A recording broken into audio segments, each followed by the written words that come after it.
Welcome to the Authority File, the academic library podcast from Choice, brought to you this week by ACRL. I'm Bill Mickey, the host of the podcast and the editorial director of Choice, and we're very pleased to be talking with Meggan Houlihan and Ray Pun, the editors of one of ACRL's newest titles, the First Year Experience Cookbook. Meggan and Ray are on the line with me via Skype from Abu Dhabi in the United Arab Emirates and Fresno, California, respectively. Meggan is the first-year experience and instruction librarian at New York University at Abu Dhabi, and Ray is the first-year student success librarian at California State University, Fresno. Together, they edited the First-Year Experience Cookbook. It's a collection of recipes, which are basically activities for spicing up any first-year experience program. It's divided into 4 sections, starting with that initial point of a library contact for many first-year students, the library orientation. The remaining sections address themes of library instruction, programming, and assessment, and is chock full of really practical activities and projects that not only make sure the library is integrated with a student's first-year experience, but also lay the groundwork to make sure those students keep coming back. The First Year Experience Cookbook is available now online at the ALA store. So before we dive into the book, I'd like to get a sense of who you guys are. So my first question is for both of you, because I see that you both have significant experience working overseas. Ray, you've worked at the New York Public Library at NYU Shanghai, and now you're at California State University, Fresno. And Meggan, you earned a master's in modern history from the University of Reading in the UK. You've worked in Cairo, and now you're at NYU Abu Dhabi. Could you both, maybe starting with you, Ray, tell us about the path that led to your international experience and how that experience informs the work you do with first-year students. Thank you, Bill, and thanks everyone for listening to this. So this is a really interesting experience I've had working at the New York Public Library Stephen A. Schwarzman building, where I supported scholars. And from there on, I was also the scholar librarian liaison to East Asian Studies. And so from there, a lot of the scholars would come see me and ask questions and so forth. And it became of an interest to think about working internationally. And when the position opened at NYU Shanghai, I actually had people from NYU suggesting I should apply, and I applied for those for that reason. Then I took the plunge, made the transition to academic world, and from there I was part of the inaugural team to set up the Library Foundation for NYU Shanghai, the university, and how to set up the library service, the outreach, the instruction, the access services points. And then that was for 2 full years, which we had new first-year students. And then from there on, I was ready to come back to the States. And California State University Fresno had an opening on first-year experience relating to the work I've done at Shanghai. So it made sort of this really nice transition, kind of going around the world in a 360 way. That's excellent. So, with that, the traveling that you've done and the work experience that you've had, do you feel like that's informed the first year, the positions that you've held in terms of how you serve the students in those positions? Yeah, that's interesting because I think when I was at New York Public Library, I primarily dealt with graduate students and doctoral level research. And then I transitioned to this new university library. And this is when we had to really start a new library from scratch and figure out best ways to support the first year students. And it's in this international context, though. That's what makes it really unique. So there's some Chinese students and there are international students, including the US. And then that informed me of ways to think about how do we create outreach programs and strategies to engage with that student group, including this international population as well. So that I think the international aspect has informed me to think about first year very differently and in different stratified groups in terms of it's not just all first years. There are different first year students and so forth. Excellent point. Yeah. Likewise, Meggan, you're currently in Abu Dhabi. What brought you there? And same thing. How does place influence your approach to equipping first-year students with information literacy skills, or doesn't it? I don't know. Both good questions. So I came to Abu Dhabi from the American University in Cairo, but I think what you'd probably want to know what brought me overseas. And I completed my first master's degree in England, and I went back to Indiana, and I took my first job out of library school at Ball State University. So I went from living just outside of London to living in Muncie, Indiana. And as you can imagine, I had a hard time adjusting. Yeah.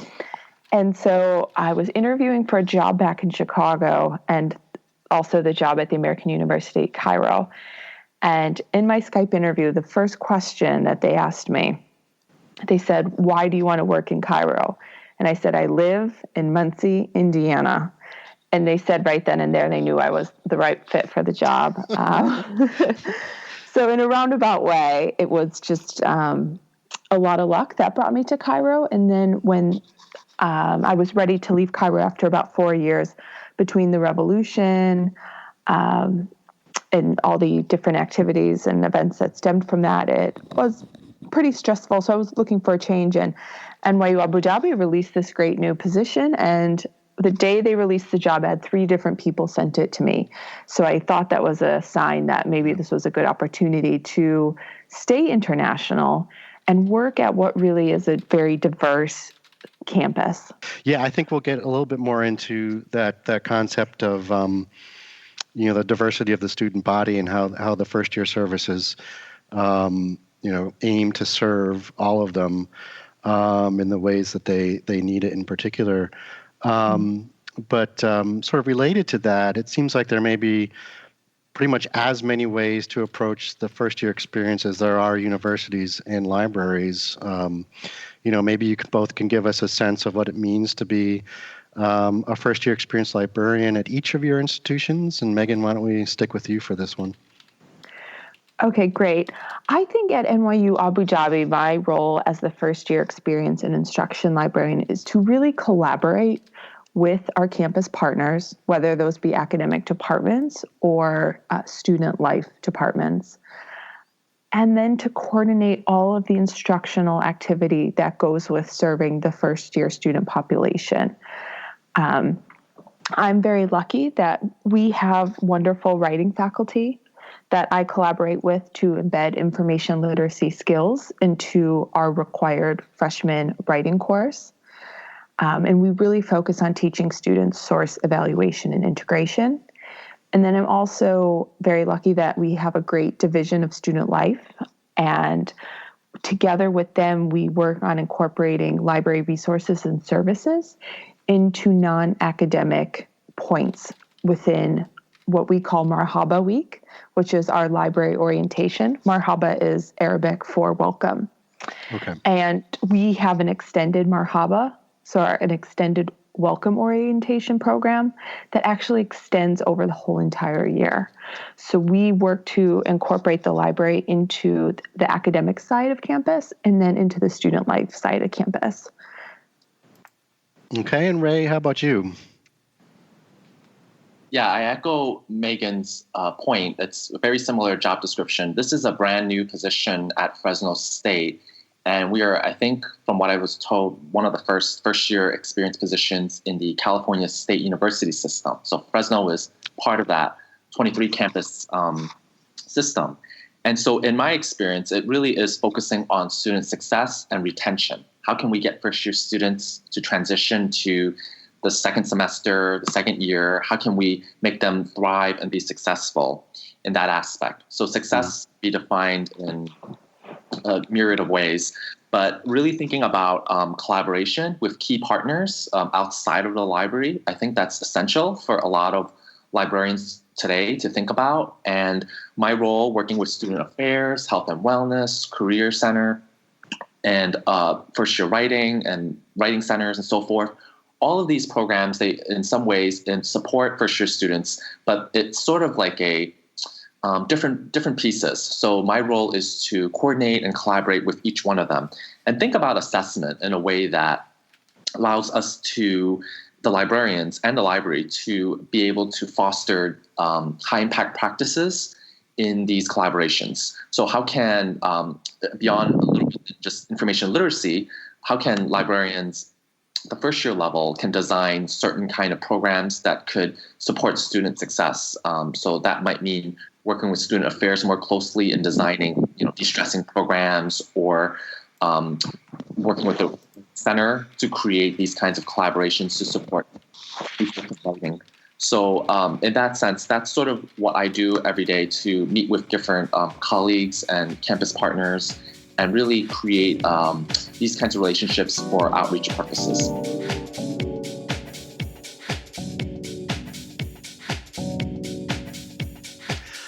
All right, now we've got to pause a bit to pay the bills. Our guests this week, Raymond Pun and Meggan Houlihan, appear courtesy of ACRL.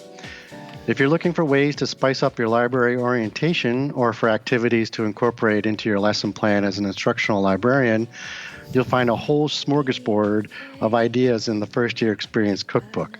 Remember, these are recipes for first-rate activities, not dinner.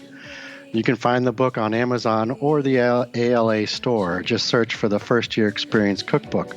And now, back to our talk with Raymond and Meggan.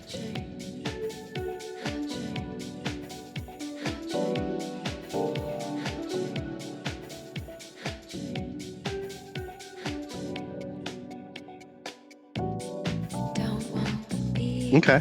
So, Ray, you mentioned that this is a new position for CSU Fresno. I mean, did they give you a sense of, or do you have a sense of, what motivated the library to create the position? I mean, obviously, to be more aggressive, I guess, in their first year experience initiatives. But,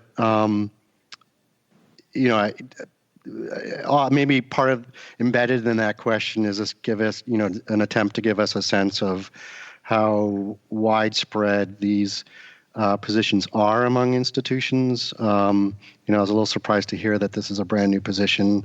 What's sort of the motivation behind that?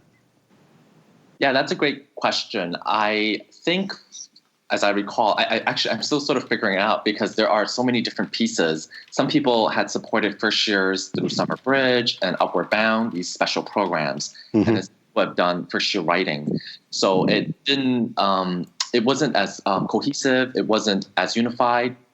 And so having someone here could be able to coordinate these efforts in a more strategic way that aligns to the library and university's values. I think they were doing it before, but at the same time, they were all being squeezed a lot because they have other duties and responsibilities.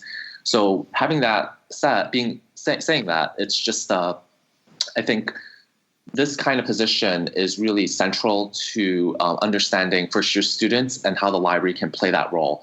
I don't think there is a clear vision before I came. So right now it's a little bit clearer, and it's really turning the library into that strong collaborator and being that first institution that students really get in contact with for research, writing, and academic support needs, because we're situated at the heart of campus. And it's interesting just looking at the way it's located. Students come to the library first before they go anywhere else usually. So thinking about ways to make it more impressionable for first year students. But as you were mentioning about other universities, I see it's a trend to be looking for those first year experienced librarians. So you both have a sense that these are dedicated positions that are being formed and not necessarily being spread among existing positions. I think that this can be a tricky question. Yeah. I think that you'll see the growth in first-year experienced librarians because there really is so much emphasis in libraries and library instruction focused on reaching these students. And like Ray said, we really need to start showing value and retention, and having this position allows for someone to take the time to dedicate to creating programs, teaching, collaborating, but also conducting assessment, showing student learning in the library. And I think that, when I think about my position, what am I doing? Is I'm creating personalized services for students. But what I'm also doing is I'm helping foster this conversation within the librarians at NYU Abu Dhabi to become better teachers. We hold teaching enhancement workshops all the time. We cover topics like curriculum mapping, but then how do you also teach a first-year student? Because not everyone goes through library school and becomes an expert on information literacy and teaching. We know that it takes time. So I think that this, like the first-year experienced librarian, has the opportunity to collaborate and change curriculum and make programs, but also help your colleagues develop their own instruction programs for their areas. Because we know that once students, they make it through the first year, but what next? What information literacy skills do they need? So creating more of a programmatic approach to instruction. Excellent point. Go ahead, Ray. Sorry. Oh, yeah. I was just going to add that I think in my experiences, we're scaffolding information literacy. So first year, second year, and so forth. So far, we are nailing down the first year experience, information literacy outcomes, and so forth. And thinking about other colleagues, what happens after the students finish the first year, and then where they have to transition to their majors or just second year in general, and the colleagues would have to think about, well, what are the learning outcomes that students need to learn? I mean, once they cover the foundations, so it becomes more systematic, and it becomes more a way that can be really meaningful for the students to succeed academically in their majors. And it's intentional. Right. Okay, so that's actually a pretty good segue, to start talking about a little bit about the book itself. I mean, give us some background on how the book came about. The first year experience, as we've sort of touched on, isn't really a new concept. Obviously, both from a broader university experience level and a more focused info literacy one. But it seems like the library component of that is a work in progress still. So what motivated you guys to compile these activities into this particular collection? So I could start first. I was part of the ACRL New Publications Advisory Board that was chaired by Barbara Dewey at Penn State and Catherine Dice, who was the content strategist for ACRL. And so I was in that advisory board for about 3 years, and we would meet every annual and midwinter conferences, and we would discuss what would be the next trend, what would be selling well. And as the advisory board, our goal is to help shape the peer review process for ACRL publishing these books or edited volumes or series, and also to inform each other what are some of the hot topics that we need to cover that ACRL should be pursuing in terms of publishing. And so when I was in that board, we had discussed the Cookbook series, which is actually a series itself. It has other themes and topics like outreach and instruction and embedded librarianship. And so I heard specifically that they were doing really well and that possibly there could be more of these kinds of books. And so I brought up the idea to the group, and then they were very positive about it. So from there on, I said, okay, maybe it would be a viable idea to create first year cookbook. And this was about 2015. And at the time, I worked at NYU Shanghai. So I was literally direct colleagues with Meggan, just many, many miles apart. And I brought this idea to her, and she was on board. And we, from what I recall, we didn't actually start till like the year after when I made that transition to Fresno State. And then we were able to just get it going. Mm-hmm. Excellent. And Meggan, how did you come into the picture then? Well, Ray and I had both been colleagues at NYU Abu Dhabi and NYU Shanghai, and we used to Skype all the time and talk about our different roles and activities, because these are smaller libraries. And so I have wonderful colleagues, but sometimes it's nice to bounce ideas around with somebody outside of the workplace. And so Ray and I used to meet, and we also used to collaborate on global instruction projects. So we wanted to tailor, student learning in Abu Dhabi to correlate with student learning in Shanghai, so that when our students moved around to different campuses, that they would have some skills. So Ray and I were always Skyping, checking in with each other. And when he asked me, I thought, this is a really good idea. Let's try to move forward. And we did. And we really like practical solutions. And that's what I think the Cookbook series provides to librarians. I always think you should start small and then get bigger. So if you're thinking about, integrating threshold concepts into your instruction practice or assessment, this is a really easy way to transition. And it's interesting because from my experience, I started off as a public librarian. And so as a public librarian, I did some actual community programming. So these are just events open for anybody. And I thought to myself, I think I've seen a rise of library programming catered towards specific groups, whether they are graduate students or first-year students. I think we should have a section on programming. And so that's what people could identify or understand, because they might think of computer programming or something else that's a little cryptic or something. But what was interesting was that when the book came out, and I just wanted to bring this out because I thought it was really interesting anecdote, people at my institution, I won't say whom, but I believe it was actually with intent, and they were really happy to see this book come out. They were surprised that I published, worked with Meggan on a cookbook. They thought it was an actual cookbook. So, CRL too. In the conference, I was there with Meggan. People, it was an actual cookbook, and they said, "Wow, this is great, Ray, because first-year students really don't know how to cook." And I was thinking to myself, I don't know. That was the intent. And then some of my colleagues thought they had no idea it was part of a series, that it was actually, recipe based in terms of designing, practical solutions. But they really thought this was a cookbook, like an actual. So I thought that was interesting. That is pretty funny. I wonder what those types of recipes would actually be.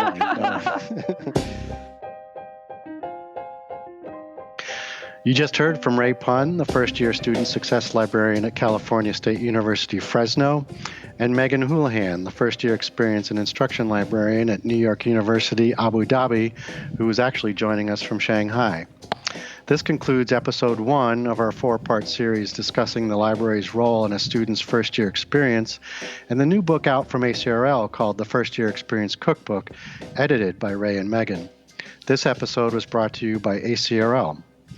Be sure to join us for part 2, where we talk about how the book came together and dig into, among other things, library anxiety. We know that students have library anxiety. They're not sure how to use library space or how to find library materials. You can search for all of the episodes of the Authority File podcast on iTunes and Google Play, or you can find us on the Choice website at choice360.org. Just click on the librarianship dropdown. Thank you for joining us today.